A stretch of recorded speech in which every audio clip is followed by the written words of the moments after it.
Hi ಸ್ನೇಹಿತರೆ, ತಮಗೆಲ್ಲರೂ ನಮಸ್ಕಾರಗಳು.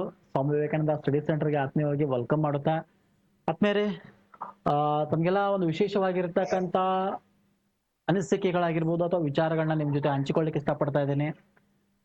ಈಗಾಗಲೇ ಲಾಸ್ಟ್ ಟೈಮ್ ಒಂದು ವಿಡಿಯೋ ಮಾಡಿದ್ದು ನಾವು ಪಿ ಎಸ್ ಟಿ ಆರ್ ಕಾಲ್ ಆಗ್ತೈತೆ ತಂದ ಬಹಳಷ್ಟು ಅಭ್ಯರ್ಥಿಗಳು ಪಿ ಎಸ್ ಟಿ ಆರ್ ನೀವ್ ಹೆಂಗ್ ಹೇಳ್ತೀರಿ, ನಿಮಗೆ ಹೆಂಗ್ ಕಾನ್ಫಿಡೆನ್ಸ್ ಇದೆ, ನೀವು ಯಾವ ಆಧಾರದ ಮೇಲೆ ಹೇಳ್ತೀರಿ, ಯಾವ್ದು ಕಾಲ್ ಆಗ್ತೈತಿ, ಸೊ ಅದ್ರ ಬಗ್ಗೆ ಒಂದಿಷ್ಟು ವಿಚಾರಗಳನ್ನ ನಿಮ್ ಜೊತೆ ಮತ್ತೆ ಹಂಚಿಕೊಳ್ತಾ ಇದ್ದೇನೆ.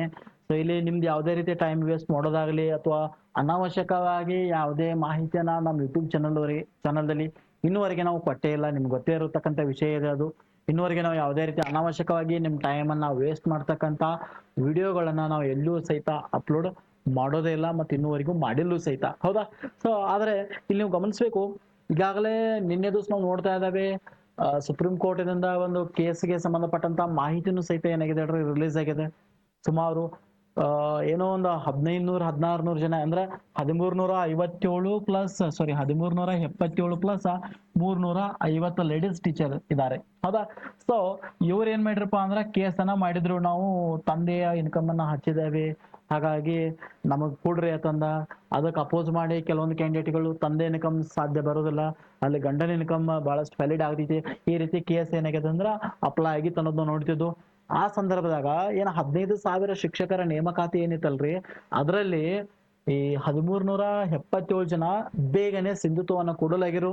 ಯಾರೆಲ್ಲ ಸಿಂಧುತ್ವವನ್ನು ಕೊಟ್ಟಿರಲ್ಲ ಅವ್ರಿಗೆಲ್ಲರಿಗೆ ಆರ್ಡರ್ ಅನ್ನ ಕೊಟ್ಟಿದ್ರು, ಹೌದಾ? ಇವ್ರ ಬೇಗನೆ ಸಿಂಧುತ್ವವನ್ನು ಕೊಡ್ಲಿಲ್ಲ, ಅಷ್ಟರಲ್ಲಿ ಇವ್ರು ಏನ್ ಮಾಡ್ರ ಅಂದ್ರೆ ಕೇಸನ್ನ ಫೈಲ್ ಮಾಡ್ರು. ಹಾಗಾಗಿ ಸೊ ಕೋರ್ಟ್ ಏನ್ ಮಾಡ್ತಪ್ಪ ಅಂದ್ರೆ ಆರ್ಡರ್ ಮಾಡ್ತು, ಯಾವುದೇ ನೇಮಕಾತಿನ ಮುಂದುವರಿಸ್ಲಿಕ್ಕೆ ಹೋಗ್ಬೇಡ್ರಿ, ಇನ್ನು ಯಾರಿಗಾದ್ರೂ ನೀವು ಏನಾದ್ರು ಲೆಟರ್ ಕೊಡೋರ ಇದ್ರಿ ಅಂದ್ರೆ, ಇಟ್ ಮೀನ್ಸ್ ಜಾಬ್ ಲೆಟರ್ ಏನಿತ್ತಲ್ಲ ಇವ್ರಿಗೆ ಕೊಡ್ಬೇಕಾಗಿತ್ತಲ್ಲ, ಅದನ್ನು ಸಹಿತ ನಿಲ್ಸ್ರಿ ಅಂತಂದು ಏನ್ ಮಾಡ್ತು, ಅನೌನ್ಸ್ ಮಾಡ್ತು. ಹಾಗಾಗಿ 1377 ಇವರು ಆಲ್ರೆಡಿ ಸಿಂಧುತ್ವನ ತೆಗೆದಿದ್ದಾರೆ, ಬಟ್ ಲೇಟ್ ಮಾಡಿ ತೆಗೆದ್ರಿಂದ ಇವರಿಗೆ ಅನುಮತಿ ಲೆಟರ್ ಅನ್ನ ಕೊಡ್ಲಿಲ್ಲ ಶಾಲೆಗೆ ಜಾಯ್ನ್ ಆಗ್ಲಿಕ್ಕೆ. ಹಾಗಾಗಿ ನಿನ್ನೆ ದಿವಸ ಕೋರ್ಟ್ ಏನ್ ಮಾಡ್ತಾಳ್ರಿ, ಡಿಕ್ಲರೇಷನ್ ಕೊಡ್ತು, ಇವರಿಗೆ ಅವ್ರ ಸಿಂಧುತ್ವ ಅವ್ರ ಏನಾದ್ರು ಸರಿಯಾದ ವೆರಿಫಿಕೇಶನ್ ಆಗಿತ್ತಂದ್ರ ಅವ್ರಿಗೆ ನೀವ್ ಏನ್ ಮಾಡ್ಬೋದು, ಜಾಬ್ ಅನ್ನ ಕೊಡ್ಬೋದು, ಅನುಮತಿಯನ್ನು ಕೊಡ್ಬೋದು, ಅವ್ರವ್ರ ಶಾಲೆಗೆ ಅವರನ್ನ ಏನ್ ಮಾಡ್ಬೋದು, ಕಳಿಸ್ಬಹುದು ಅನ್ನುವಂತ ಅನೌನ್ಸ್ಮೆಂಟ್ ಅನ್ನ ಮಾಡಿತು. ಖುಷಿ ವಿಚಾರ. ಬಟ್ ಈ 350 ಇನ್ನೂ ಸಹಿತ ಏನಾಗಿಲ್ಲ ಹೇಳ್ರಿ, ಡಿಕ್ಲರೇಷನ್ ಆಗಿಲ್ಲ, ನೆನ್ಪಿಟ್ಕೋರಿ. ಈ 350 ಅಂದ್ರೆ ನೋಡ್ರಿ, ಏನು ತಂದೆ ಇನ್ಕಮ್ ಅನ್ನ ಹಚ್ಚಿರ್ತಕ್ಕಂಥ ವಿವಾಹಿತ ಮದುವೆ ಆಗಿರ್ತಕ್ಕಂಥ ಏನು ಅಭ್ಯರ್ಥಿಗಳಿದಾರಲ್ಲ, ಸೊ ಅವರ ನಡುವೆ ಮತ್ತು ಅವರ ವಿರುದ್ಧ ಹಾಕಿರ್ತಕ್ಕಂಥ ಏನು ಅಭ್ಯರ್ಥಿಗಳದಲ್ಲ ಅವ್ರ ನಡುವೆ ಇನ್ನೂ ಕೇಸ್ ಸ್ಟಾರ್ಟ್ ಇದೆ. ಅದರ ಮುಂದಿನ ವಿಚಾರಣೆ ಏನಾಗಿದೆ ಹೇಳ್ರಿ, ನವೆಂಬರ್ ತಿಂಗಳಿನಲ್ಲಿ ಹೋಗಿದೆ, ಮೇ ಬಿ 12-19 ಡೇಟ್ ಆಗಿದೆ. ಸೊ ಅಲ್ಲಿ ಹೋಗಿದೆ. ಹಾಗಾಗಿ ಇನ್ನೂ ಸಹಿತ ಸ್ವಲ್ಪ ಕೋರ್ಟ್ ಕೇಸ್ ಏನಿದಪ್ಪ ಅಂದ್ರೆ ಇನ್ನೂ ಬಾಕಿ ಇದೆ. ಸೊ ಬಟ್ ಇಲ್ಲಿ ಒಂದು ವಿಚಾರ ನಾನು ನಿಮಗೆ ಜೊತೆ ಚರ್ಚೆ ಮಾಡ್ತಾ ಇದ್ದೇನೆ. ಕೆಲವೊಬ್ರು ಅಂದ್ರೆ ಡಿಸೆಂಬರ್ ಒಳಗೆ ಕಾಲ್ ಆಗ್ಲಿಕ್ಕೆ ನಾನು ನಿಮ್ ಜೊತೆ ಮಾತಾಡ್ತೀನಿ ಅಂತ. ಸೊ ಇದ್ರ ಅರ್ಥ ನಾವ್ ಏನಪ್ಪಾ ಆತರ ಕಾಲ್ ಆಗಬಹುದು ಅನ್ನುವಂತ ವಿಚಾರಗಳನ್ನ ನಾವು ಇಟ್ಟಿರ್ತೇವೆ. ಯಾಕಂದ್ರೆ ನಮಗೂ ನಿಮ್ಮ ಹಾಗೆ ಕೆಲವರು ಪರಿಚಯ ಇರ್ತಾರೆ, ಅವ್ರ ಜೊತೆ ನಾವು ಮಾತಾಡಿ ಕಾಂಟ್ಯಾಕ್ಟ್ ಮಾಡಿ ಇನ್ನೇನು ಸದ್ಯದಲ್ಲಿ ಕಾಲ್ ಫಾರ್ಮ್ ಇದಾವತ್ ಅಂತ ಹೇಳ್ತಿರ್ತಾರೆ. ಸೊ ಹಾಗಾಗಿ ನಮ್ಮ ವಿಚಾರ ಏನಪ್ಪಾ ಆತರ, ಈ ನವೆಂಬರ್ ತಿಂಗಳಾಗಿರ್ಬೋದು ಅಥವಾ ಡಿಸೆಂಬರ್ ತಿಂಗಳಾಗಿರ್ಬೋದು ಇಲ್ಲಿ ಕಾಲ್ ಫಾರ್ಮ್ ಆಗಬಹುದು, ಹೌದಾ? ಅಥವಾ ಜನವರಿ ಪ್ಲಸ್ ಫೆಬ್ರವರಿ ಕಾಲ್ ಫಾರ್ಮ್ ಆಗಬಹುದು, ಅಥವಾ ಮಾರ್ಚ್ ಮತ್ತು ಏಪ್ರಿಲ್ ಕಾಲ್ ಫಾರ್ಮ್ ಆಗ್ಬೋದು, ಇಲ್ಲಾಂದ್ರೆ ಮೇ ಜೂನ್ ಕಾಲ್ ಫಾರ್ಮ್. ನೋಡಿ, ನಮಗೆ ಸಾಧ್ಯತೆಗಳು ಇವು 4 ಸಾಧ್ಯತೆಗಳನ್ನ ನಮ್ಮ ಪ್ರಕಾರ ನಿಮ್ ಜೊತೆ ಚರ್ಚೆ ಮಾಡ್ತಾ ಇದ್ದೀನಿ. ಯಾಕೆ ಈ ರೀತಿ ಹೇಳ್ತಾ ಇದ್ದೇನೆ ಅಂದ್ರೆ, ನಮಗೆ ಅವಕಾಶಗಳು ಸಿಗ್ತಾ ಇದಾವೆ. ನೋಡಿ, ಇಲ್ಲಿ ನವೆಂಬರ್ ಡಿಸೆಂಬರ್ದಾಗ ಕಾಲ್ ಆದವು ಅಂದ್ರೆ ನಮ್ದು ಎಕ್ಸಾಮ್ ಏನಾಗ್ತದ ಅಂದ್ರೆ ಫೆಬ್ರವರಿ 2 ತಿಂಗಳ ಟೈಮ್ ಇರ್ತಾ ಇದೆ. ಜನವರಿ ಫೆಬ್ರವರಿಗೆ ಏನಾದ್ರು ಕಾಲ್ ಆಯ್ತಂದ್ರ ನಮ್ದು ಎಕ್ಸಾಮ್ ಏನಾಗಿರ್ತದೆ ಹೇಳ್ರಿ, ಏಪ್ರಿಲ್ದಾಗ ಇರ್ತಾ ಇದೆ. ಮೇ ಮತ್ತು ಏಪ್ರಿಲ್ದಾಗ ಆಯ್ತಾ ನಮ್ದು ಜೂನ್ ಒಳಗೆ ಏನಾಗಿರ್ತದೆ ಹೇಳ್ರಿ, ಎಕ್ಸಾಮ್ ಇರ್ತದೆ. ಮೇ ಜೂನ್ ಒಳಗೆ ಏನಾದ್ರು ಕಾಲ್ ಫಾರ್ಮ್ ಆಯ್ತಂದ್ರೆ ಸೊ ಅದು ಆಗಸ್ಟ್ದಾಗೆಲ್ಲ ಹೋಗ್ಬೋದು. ಬಟ್ ನಾನು ಇದನ್ನ ಡಿಸೈಡ್ ಮಾಡೋದಿಲ್ಲ, ಬಿಕಾಸ್ ಇದು ಅಷ್ಟೊಂದು ಇಲ್ಲ ಅಂತ ಅನಿಸ್ತದೆ ನಮಗೆ, ರೈಟ್? ಸೊ ಮೇ ಜೂನ್ ಒಳಗೆ ಕಾಲ್ ಫಾರ್ಮ್ ಆಗೋದು ಕಠಿಣ. ಅದಕ್ಕಿಂತ ಮುಂಚೆನೆ ಏನಾಗ್ತದಪ್ಪ ಆತರ, ಸೊ ಕಾಲ್ ಫಾರ್ಮ್ ಏನಾಗ್ತದೆ ಹೇಳ್ರಿ, ಆಗ್ತದ ಅನ್ನೋದನ್ನ ನಾವು ಗಮನಿಸ್ತಾ ಇದ್ದಾವೆ, ನೆನ್ಪಿಟ್ಕೋರಿ, ರೈಟ್? ಸೊ ಅಷ್ಟೊಳಗೆ ಏನಾಗ್ತಪ್ಪ ಅಂದ್ರೆ ಕಾಲ್ ಫಾರ್ಮ್ ಆಗ್ತಕ್ಕಂಥ ಸಾಧ್ಯತೆಗಳಿದಾವೆ, ತಾವು ಇದನ್ನ ಗಮನಿಸಬೇಕಾಗ್ತಾ ಇದೆ. ಇಲ್ಲಿ ನೀವು ನೋಡೋದು ನವೆಂಬರ್, ನೀವು ಅನ್ಬೋದು ನವೆಂಬರ್ ಡಿಸೆಂಬರ್ ಒಳಗೆ ನಾನು ಹೇಳಿದಾಗ ಕಾಲ್ ಫಾರ್ಮ್ ಆದ ಅಂದ್ರೆ ಸೊ 2+2 ಮಂತ್ ಹೋಗ್ತದೆ. ಫೆಬ್ರವರಿ ಅಂದ್ರೆ ನಿಮಗೆ ಇರೋದು ಎಷ್ಟಪ್ಪ ಅಂದ್ರ 3 to 4 ಮಂತ್ಸ್ ಏನಾಗ್ತದ ಮಾತ್ರ ಬಾಕಿ ಇರ್ತಾ ಇದೆ ಸ್ಟಡಿ ಮಾಡ್ಲಿಕ್ಕೆ.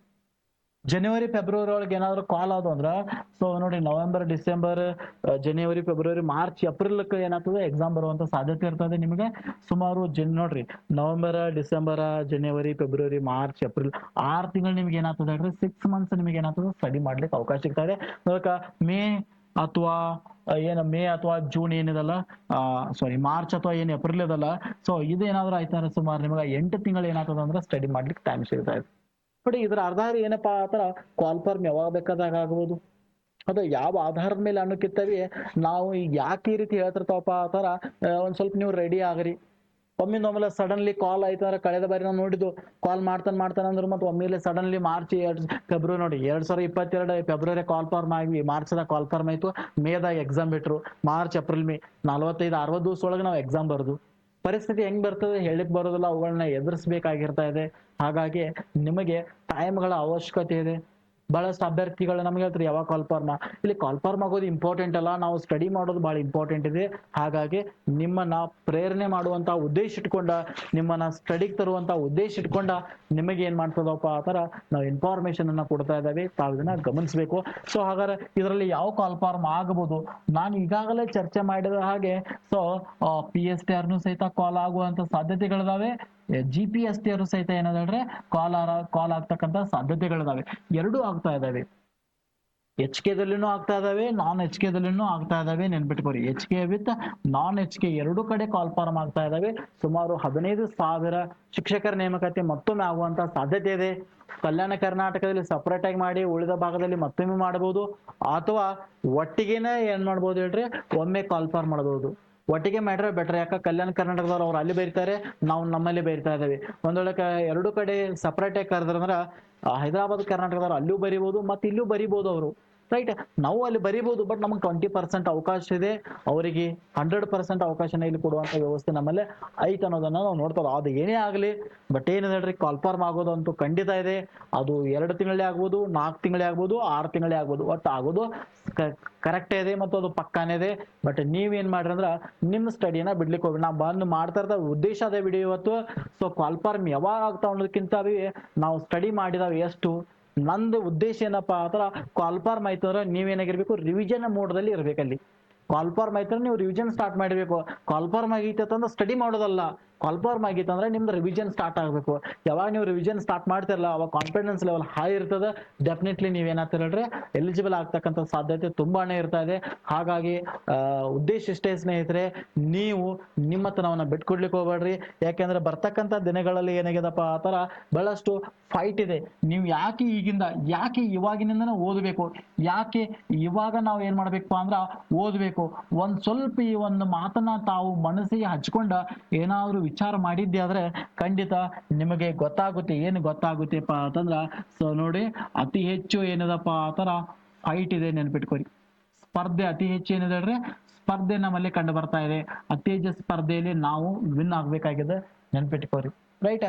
ಎರಡನೇದೇನಪ್ಪಾ ಆತರ ಬಹಳಷ್ಟು ಅಭ್ಯರ್ಥಿಗಳಿಗೆ ಏನಾಗ್ಯದಪ್ಪ ಅಂದ್ರ ಏಜ್ ಪ್ರಾಬ್ಲಮ್ ಆಗಿಬಿಟ್ಟಿದೆ. ಏಜ್ ಹೋಗ್ತಾನೆ ಇದೆ, 35, 36, 32, 30 ಹೋಗ್ತಾ ಇದೆ, ಆಯ್ತಾ. ಸೊ ಮನೇಲಿ ಅಂತಿರ್ತಾರೆ, ಅಲ್ಲ ತಿರುಗಿ ಮಕ್ಕಳಾದ್ರೂ ಸಹಿತ ಏನೋ ಅಭ್ಯಾಸ ಮಾಡ್ತೀರಿ, ಮಕ್ಕಳಾದ್ರೂ ಸಹಿತ ಓದ್ತೀರಿ, ನೀವು ಸ್ಟಡಿ ಮಾಡ್ತೀರಿ, ನೌಕರಿ ಯಾವಾಗ ಹಿಡಿತೀರಿ, ಮುದುಕಾಗನ ನೌಕರಿ ಹಿಡಿತೀರೇನಾ, ಮುದುಕಿಯಾಗನ ನೌಕರಿ ಹಿಡಿತೀರೇನಾ ಅಂದ್ರೆ ಕೆಲವೊಬ್ಬರಿಗೆ ಅಂತಿರ್ತಾರೆ ಈ ರೀತಿ, ಮುದುಕು ಆಗೋವರೆಗೂ ಅಭ್ಯಾಸ ಮಾಡೋದು, ರೈಟ್. ಅಂದ್ರೆ ಇದರ ಅರ್ಥ ಏನಪ್ಪಾ ಆತರ ಅವ್ರು ಅಂತಿರ್ತಾರ ತಂದ ಕೂಡಲೇ ನಾವು ಅಭ್ಯಾಸನ ಬಿಡೋದಲ್ಲ ಸ್ನೇಹಿತರೆ.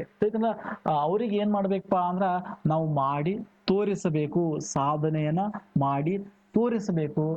ಅವರ ನಮ್ ಜೊತೆ ಮಾತಾಡುವ ಹಾಗೆ ಮಾಡ್ಬೇಕು, ಅದು ಸಾಧನೆ. ಅವ್ರ ಅಂತಾರ ತಂದು ನಾವು ಸ್ಟಡಿ ಮಾಡೋದು ಬಿಡುವ ಹಾಗಿಲ್ಲ, ಆಯ್ತಾ. ಯಾಕಂದ್ರೆ ಜಾಬ್ ಬೇಕಾಗ್ಯದಲ್ರಿ, ಕಲ್ತಿದ್ದು ವೇಸ್ಟ್ ಆಗ್ಬಾರ್ದು ಯಾವತ್ತು, ಹೌದಲ್ರಿ. ಕಲ್ತದ್ದು ಯಾವತ್ತು ವೇಸ್ಟ್ ಆಗ್ಬಾರ್ದು, ಅದಕ್ಕೆ ಬೆಲೆ ಸಿಗಬೇಕಾರ ನೀವು ಓದಬೇಕು. ಯಾರಿಗಾಗಿ ಓದಬೇಕು? ನಮಗಾಗಿ ಓದಬೇಕಲ್ರಿ. ಎಸ್, ನಮ್ಮ ಕುಟುಂಬಕ್ಕಾಗಿ ಓದಬೇಕು. ನಮ್ಮ ಫ್ಯಾಮಿಲಿ ನಮ್ಮ ಮೇಲೆ ಡಿಪೆಂಡ್ ಆಗ್ಯದ, ಹೌದಾ. ನಮ್ಮ ಕುಟುಂಬ ಏನಾಗ್ಯದಪ್ಪ ಅಂದ್ರ ಬಿಫೋರ್ BPL ಆಗಿರ್ಬೋದು ಅಥವಾ ಅಬೋ APL ಆಗಿರ್ಬೋದು, ಒಂದ್ ಸ್ವಲ್ಪ ಮಧ್ಯಮಕ್ಕಿರ್ತೇವೆ ನಾವು ಸಹಿತ ಒಂದ್ ಸಮಾಜದಲ್ಲಿ ಒಳ್ಳೆ ಗೌರವ ಸ್ಥಾನವನ್ನು ಪಡಿಬೇಕಲ್ರಿ. ನಮ್ಮದೇ ಆದಂತ ಸ್ವಂತಿಕೆ ಇರಬೇಕು, ಸ್ವಾಭಿಮಾನ ಇರಬೇಕು. ಅಂದಾಗ ನಮ್ಮ ಕುಟುಂಬಕ್ಕಾಗಿ, ನಮ್ಮ ಮನೆಗಾಗಿ, ನಮ್ಮ ಮಕ್ಕಳಿಗಾಗಿ ನಾವೇನ್ ಮಾಡ್ಬೇಕು, ಓದಲೇಬೇಕು. ಈ ಬಾರಿ ಹೆಂಡತಿಗಾಗಿ, ಗಂಡನಿಗಾಗಿ, ಮಕ್ಕಳಿಗಾಗಿ ನಾವೇನ್ ಮಾಡ್ಬೇಕು, ಜಾಬ್ ಅನ್ನ ಹಿಡಲೇಬೇಕು ಸ್ನೇಹಿತರೆ, ನೆನಪಿಟ್ಟುಕೋರಿ. ಯಾಕಂದ್ರೆ ಜಗತ್ತಿನಲ್ಲಿ ಆರ್ಥಿಕ ವ್ಯವಸ್ಥೆ ಸರಿಯಾಗಿತ್ತಂದ್ರ ಸಮಾಜದ ವ್ಯವಸ್ಥೆನೂ ಸಹಿತ ಸರಿಯಾಗಿರ್ತದೆ, ನಮ್ಮ ಮುಂದಿನ ಜೀವನ ಸಹಿತ, ಹೌದಲ್ರಿ. ಹಾಗಾಗಿ ದಯವಿಟ್ಟು ಏನ್ ಮಾಡ್ರಿ, ನಿಮ್ಮ ಕುಟುಂಬಕ್ಕಾಗಿ ಹೋದ್ರಿ. ನಿಮ್ಮ ವಯಸ್ಸು ಹೋಗ್ತಾ ಇದೆ ಅಂತ ತಿಳಿದ ಕಷ್ಟಪಟ್ಟು ಹೋದ್ರಿ. ಅತಿ ಹೆಚ್ಚು ಸ್ಪರ್ಧೆ ಇದೆ ಅಂತಂದು ಇವಾಗಿಂದ ಏನ್ ಮಾಡ್ರಿ, ಸ್ಟಡಿಯನ್ನ ಮಾಡ್ರಿ. ಎರಡನೇದ, ಅವ್ರಿವ್ರ ಮಾತಿಗೆ ಏನ್ ಮಾಡ್ಬೇಡ್ರಿ, ಕಿವಿ ಕೊಡ್ಲಿಕ್ಕೆ ಹೋಗ್ಬೇಡಿ. ಯಾಕಂದ್ರ ಸೊ ಓದುವಾಗ ಕಿವುಡ್ರಾಗಬೇಕಂತಂದ್, ಜಗಳದಾಗ ಮೂಕರಾಗಬೇಕಂತಂದು ಓದುವಾಗ ಕಿವುಡ ಮೂಕ ಇರ್ಬೇಕಂತಂದ್. ಯಾರು ಸಾಧನೆ ಮಾಡ್ತಾರಲ್ಲ ಅವರು ಮೂಕ ಮತ್ತು ಕಿವುಡ್ರ ಆಗಿರಂದ್ರ ಖಂಡಿತ ಯಾರ ಕಡೆನೂ ಲಕ್ಷ್ಯ ಹೋಗೋದಿಲ್ಲ, ನೆನ್ಪಿಟ್ಕೋರಿ. ಇದನ್ನೆಲ್ಲ ಅನಾವಶ್ಯಕವಾದ ಮಾತುಗಳಿಗೆ ಗಮನ ಕೊಡದೆ ನಿಮ್ಮ ಸ್ಟಡಿ ಕಡೆ ಗಮನ ಕೊಡ್ರಿ. ಯಾಕಂದ್ರೆ ಕಾಂಪಿಟೇಷನ್ ಭಾಳ ಇದೆ, ಸ್ಪರ್ಧೆ ಭಾಳ ಇದೆ. ಇನ್ನೊಂದು ನಿಮ್ಗೆ ಗೊತ್ತಿರಲಿ, ಬರ್ತಕ್ಕಂಥ ಪರೀಕ್ಷೆ ಈಸಿ ಆಗಿರೋದಿಲ್ಲ. ನೀವು ಅನ್ಬೋದು 2022 ಭಾಳ ಈಸಿ ಇತ್ತಂದ, ಅದು ಲಕ್ ತಂದನೆ ಹೇಳ್ಬೋದು. ಬಟ್ ಮುಂದಿನ ಪರೀಕ್ಷೆ ಈಗ ಯಾವ ರೀತಿ ಬರ್ತದ ಯಾರಿಗೂ ಗೊತ್ತಿಲ್ಲ. ಸೊ ಹಾಗಾಗಿ ಅಂತ ಪರೀಕ್ಷೆ ಕಠಿಣ ಇದೆ ಅಂತಂದ ತಿಳಿದು, ಕಠಿಣ ಬರುತ್ತದೆ ಅಂತ ತಿಳಿದು, ಸೊ ನಾವೇನ್ ಮಾಡೋಣ ಅಂದ್ರ ಇವಾಗಿನಿಂದ ಏನ್ ಮಾಡೋಣ, ಫುಲ್ ತಯಾರಿ ಮಾಡೋಣ. ನಿಮ್ ಪರೀಕ್ಷೆ ತಯಾರಿಗೆ ಸಂಬಂಧಪಟ್ಟಂತ ಸಾಕಷ್ಟು ವಿಚಾರಗಳನ್ನ ನಮ್ಮ ಯೂಟ್ಯೂಬ್ ಚಾನಲ್ ಹಾಕ್ತಾ ಇರ್ತಾ ಇದಾವೆ. ಜೊತೆಗೆ ಸ್ವಾಮಿ ವಿವೇಕಾನಂದ ಸ್ಟಡಿ ಸೆಂಟರ್ ಅನ್ನುವಂತ ನಮ್ದು ಆ್ಯಪ್ ಇದೆ, ಟೆಲಿಗ್ರಾಮ್ ಇದೆ. ಅಲ್ಲಿ ಸಾಕಷ್ಟು ಗಣಿತ ವಿಜ್ಞಾನ ಶಿಕ್ಷಕರಿಗಾಗಿನ ಏನದಪ್ಪ ಅಂದ್ರ ಹೊರೈಟಿ ಆಗಿರ್ತಕ್ಕಂಥ ಕ್ಲಾಸ್ಗಳಾಗಿರ್ಬೋದು, ನೋಟ್ಸ್ಗಳಾಗಿರ್ಬೋದು, ಎಲ್ಲವೂ ಮಾಹಿತಿ ನಿಮ್ಗೆ ಸಿಗ್ತಾ ಇದೆ. ಇಂಟ್ರೆಸ್ಟ್ ಇದ್ರೆ ಜಾಯ್ನ್ ಆಗ್ಬೋದು ಅಂತ ಹೇಳ್ತಾ, ಸೊ ಸ್ಟಡಿ ಮಾಡ್ತಾ ಇರಿ, ಒಳ್ಳೇದಾಗುತ್ತೆ. ಒಳ್ಳೆ ಮನಸ್ಸುಗಳು ಯಾವತ್ತು ಒಳ್ಳೇದನ್ನ ವಿಚಾರ ಮಾಡಿ ಒಂದಲ್ಲ ಒಂದಿನ ಗೆದ್ದೇ ಗೆಲ್ತೀರಿ. ಆ ಗೆಲುವು ನಿಮ್ಮದು ಆಗಲಿ ಅಂತ ಹೇಳ್ತಾ, ಥ್ಯಾಂಕ್ ಯು ಸ್ನೇಹಿತರೆ, ಒಳ್ಳೇದಾಗಲಿ.